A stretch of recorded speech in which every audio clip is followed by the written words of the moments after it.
Buenos días nuevamente.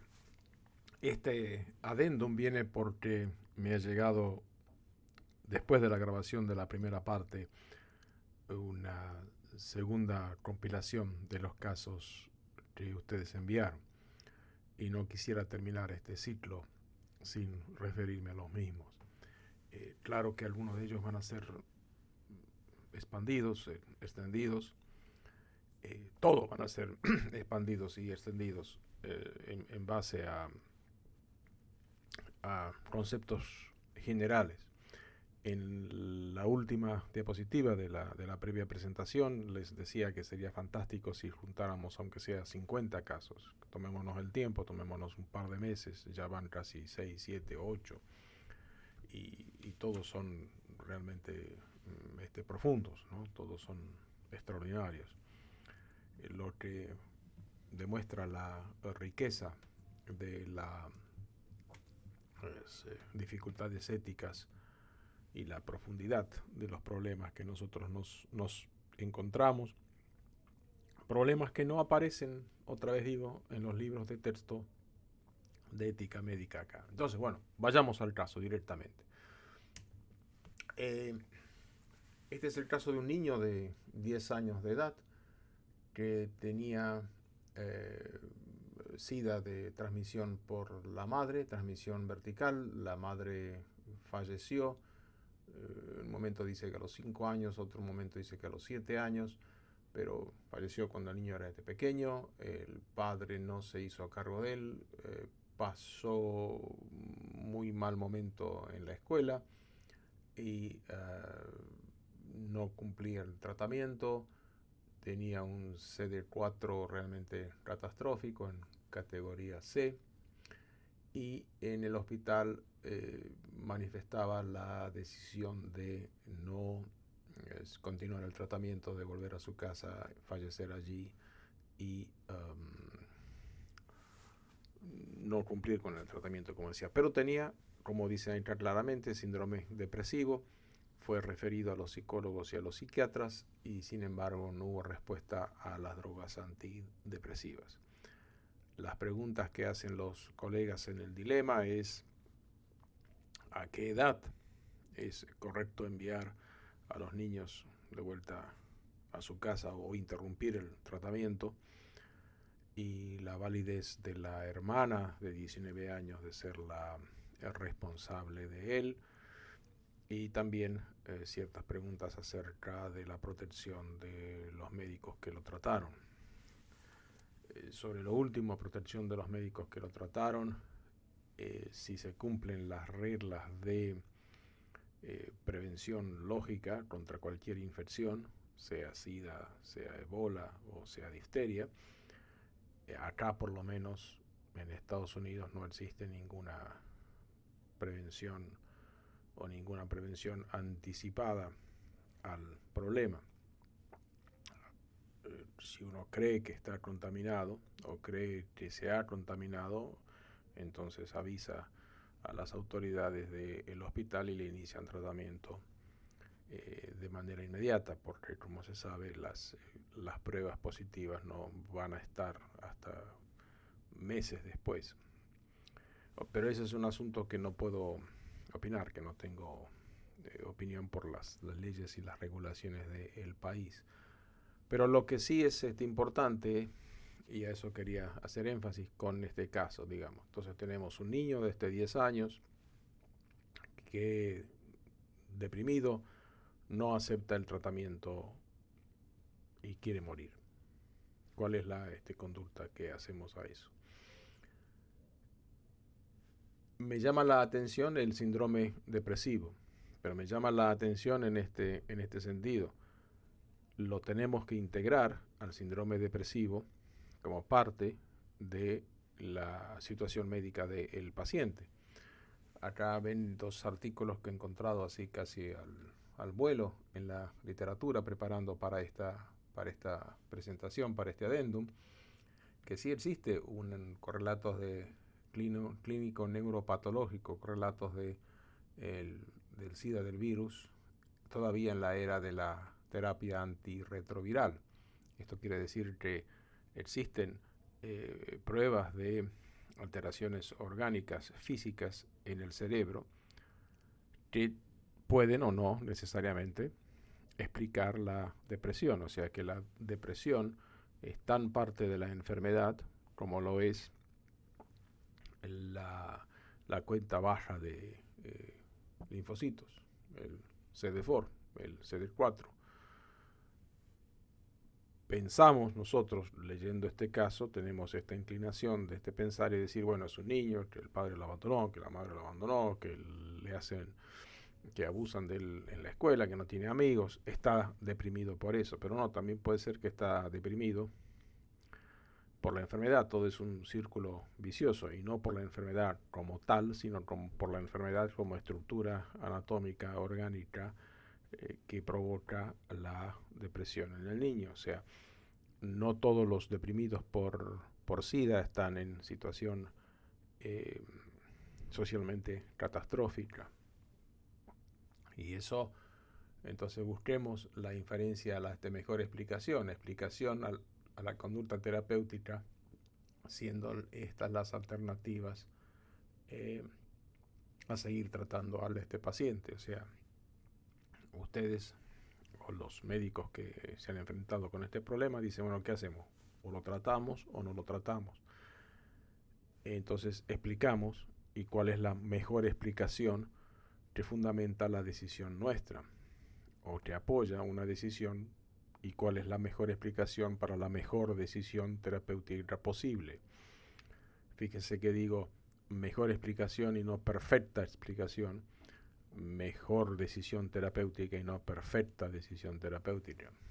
Entonces, si hacemos una regla que dice todo paciente se trata hasta la última consecuencia, resultado, este paciente concurre al hospital con estos indicadores, bajo CD4, depresión, pero el caso, vayamos al caso, regla, resultado, caso, ¿se acuerdan? Acá el caso nos lleva a otra regla. Depresión fármaco resistente es indicador de enfermedad terminal. El resultado, este paciente tiene evidencia.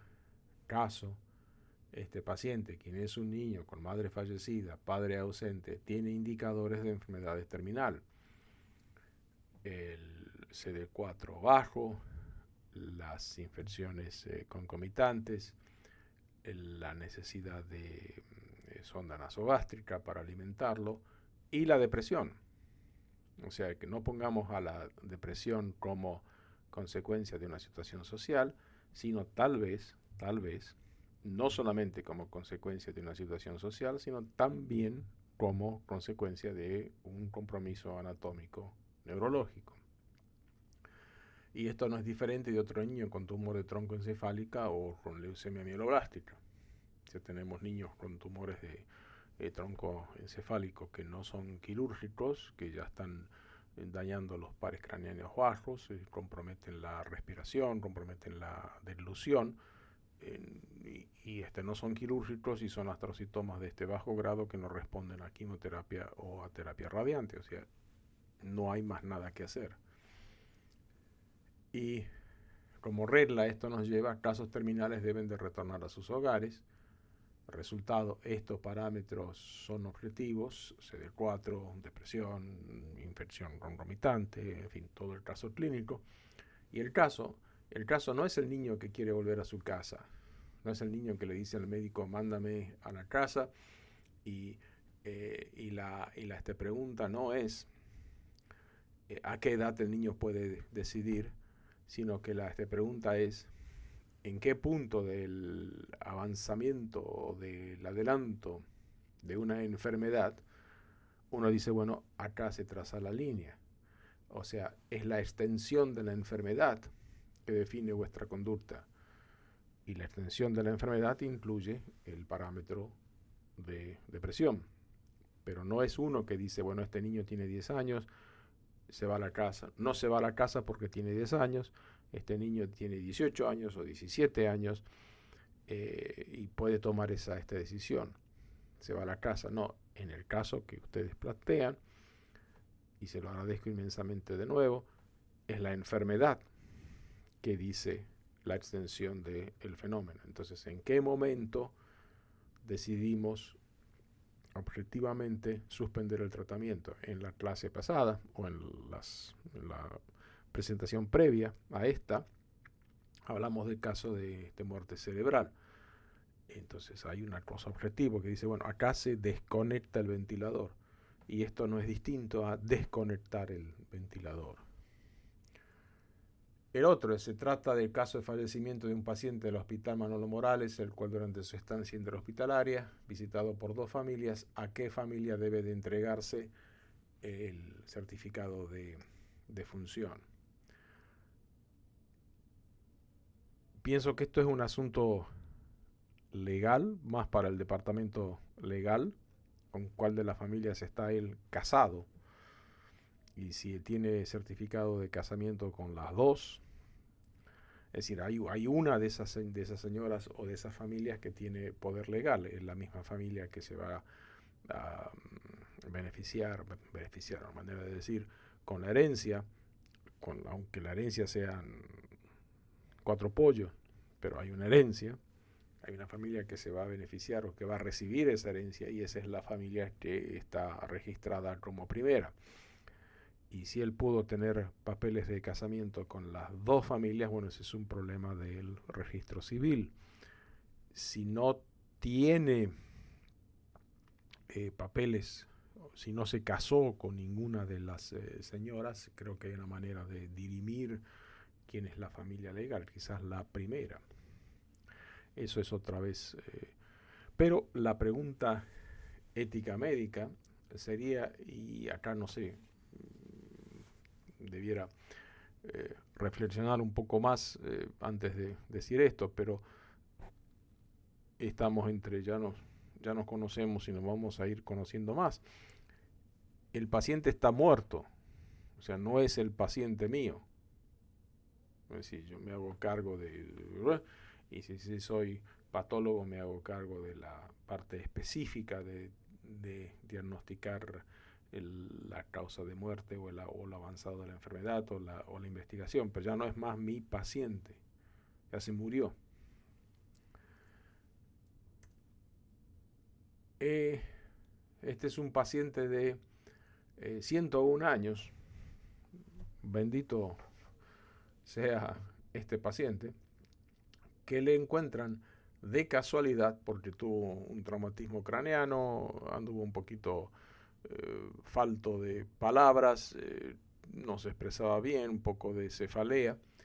Le hacen una tomografía o una resonancia y encuentran un tumor que es un meningioma. Este tumor lo ven ahí, ¿no?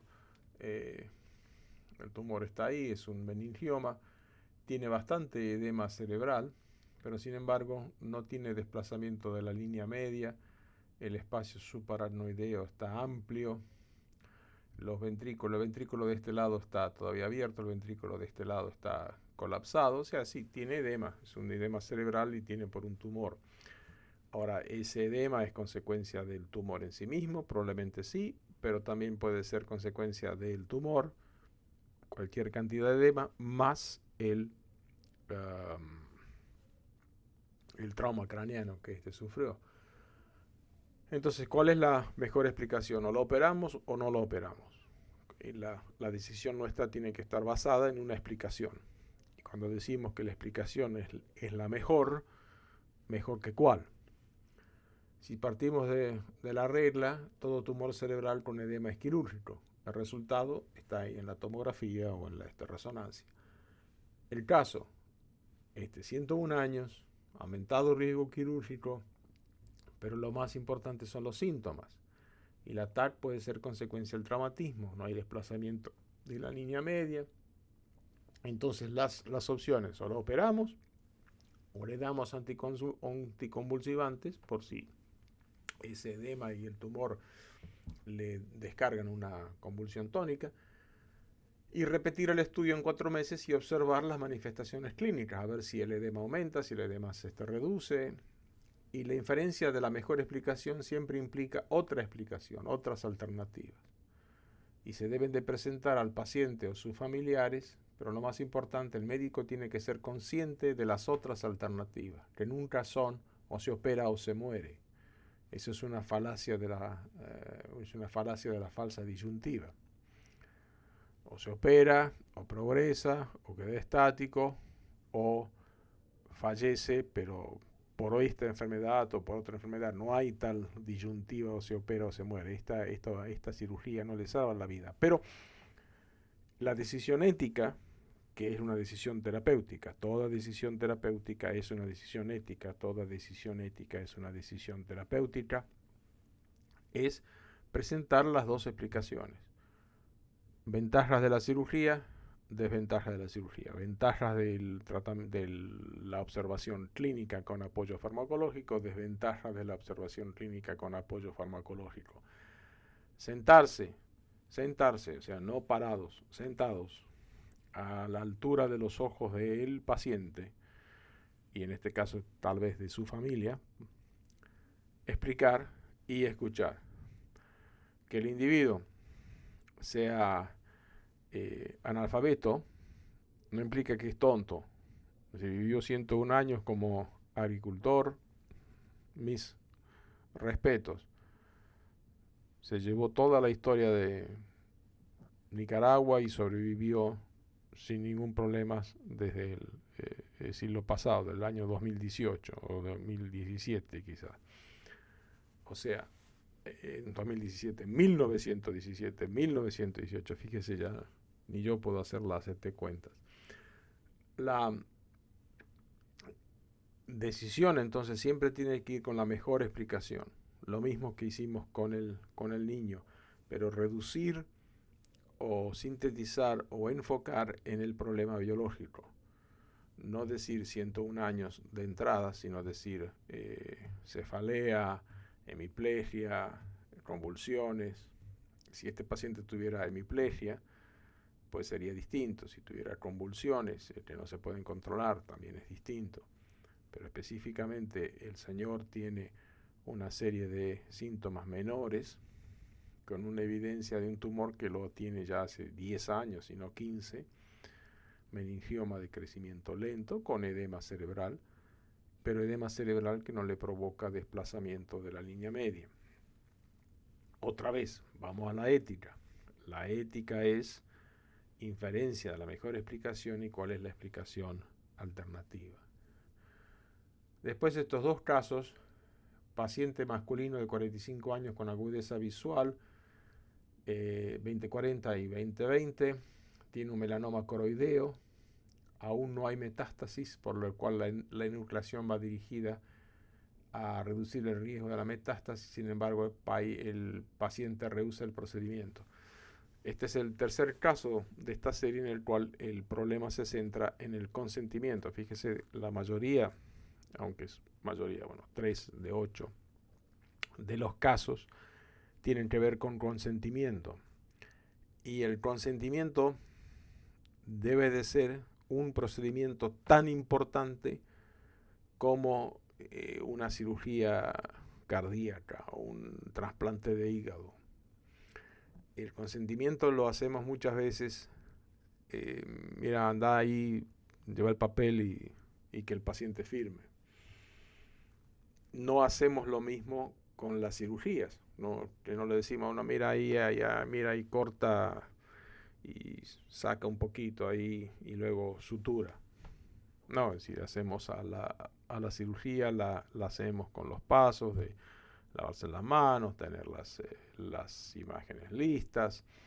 Y digo cirugía porque es la actividad que conozco. Lo mismo con la clínica, lo mismo con la psiquiatría, lo mismo con cualquier procedimiento. Todo procedimiento está arreglado y está regulado.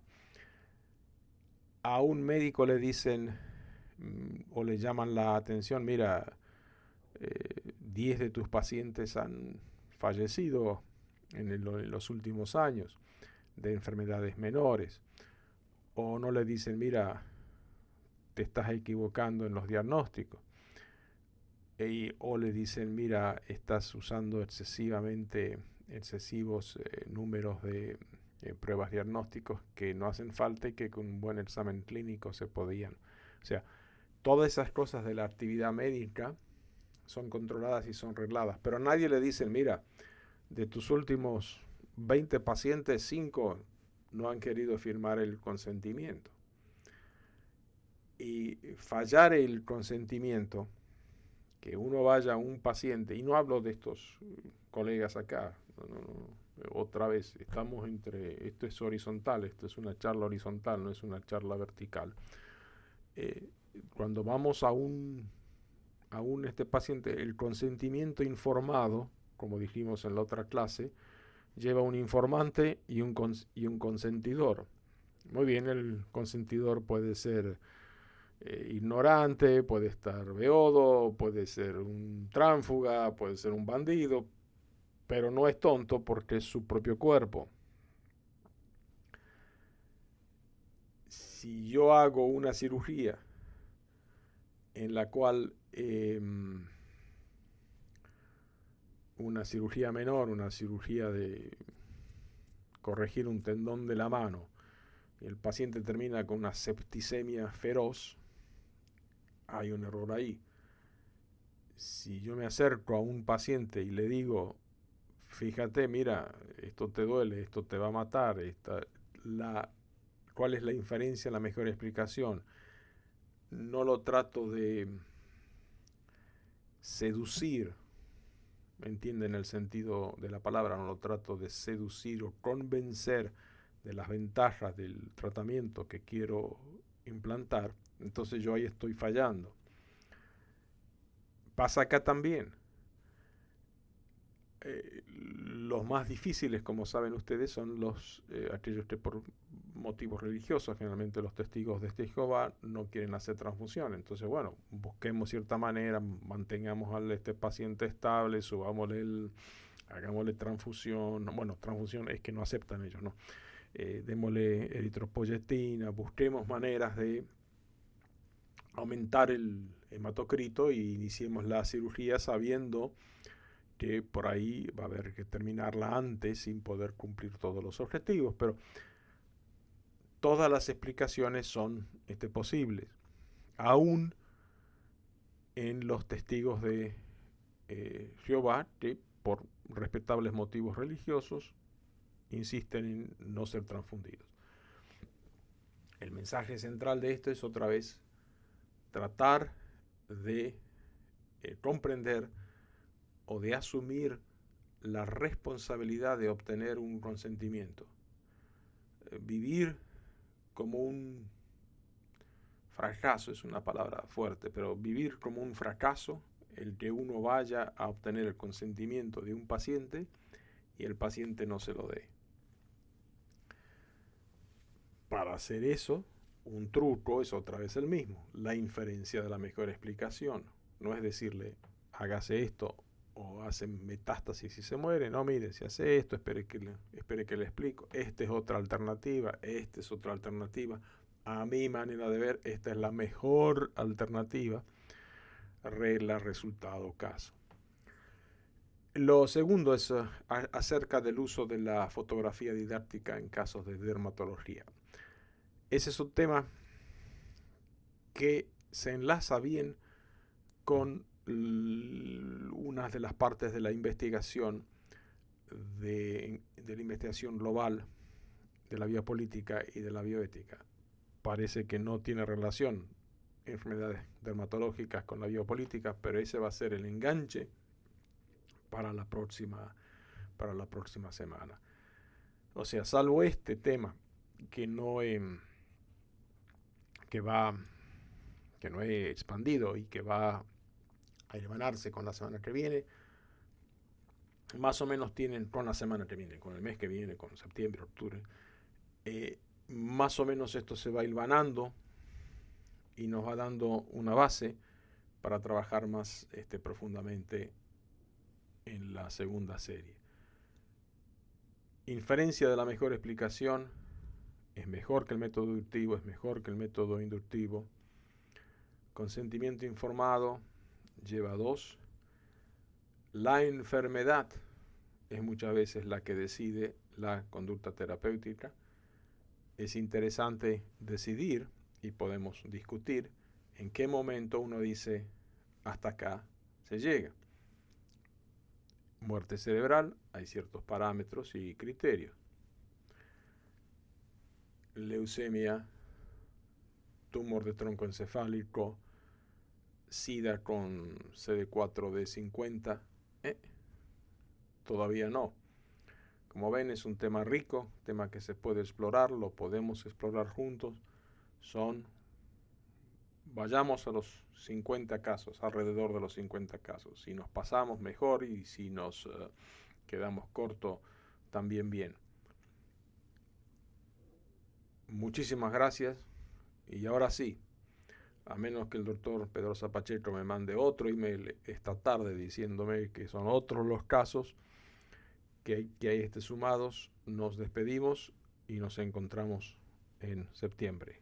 Hasta pronto, y no me canso de reiterarlo. Felicitaciones.